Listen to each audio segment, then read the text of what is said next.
In this exercise, we are going to learn about structs, which is a way to define new types in Solidity. Okay, let's go to Remix. Let's first clean the environment, and we're going to create a new file called Structs. Okay, then we are going to copy the pragma and the license, and let's create a contract called Structs. Okay, now if you remember, in the advanced storage lesson, we allow users to register in our smart contract. What we are going to do is we are going to take this code, we are going to put it in our contract.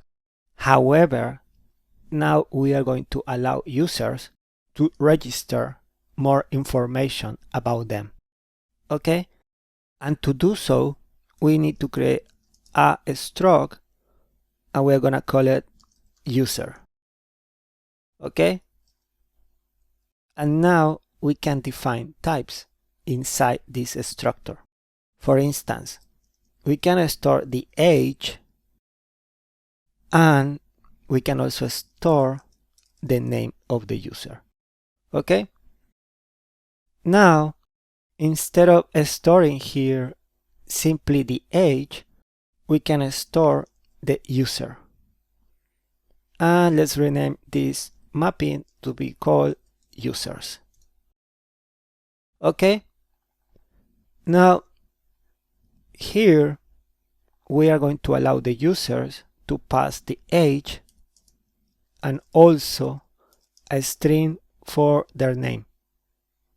All right, and when we are storing the users with the key MSG sender, and then we're going to say user, age, and name.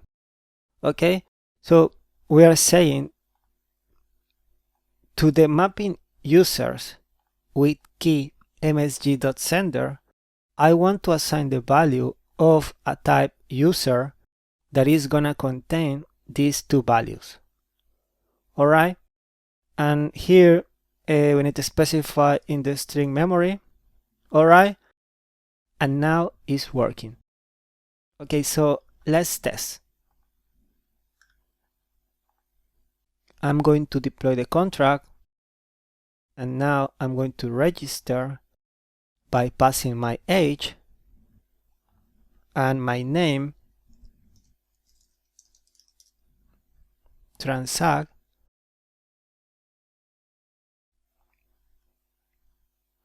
and now I'm going to access the value to see what I'm gonna get. All right, and as you can see, I'm getting age and name. All right, then let's go to the next exercise.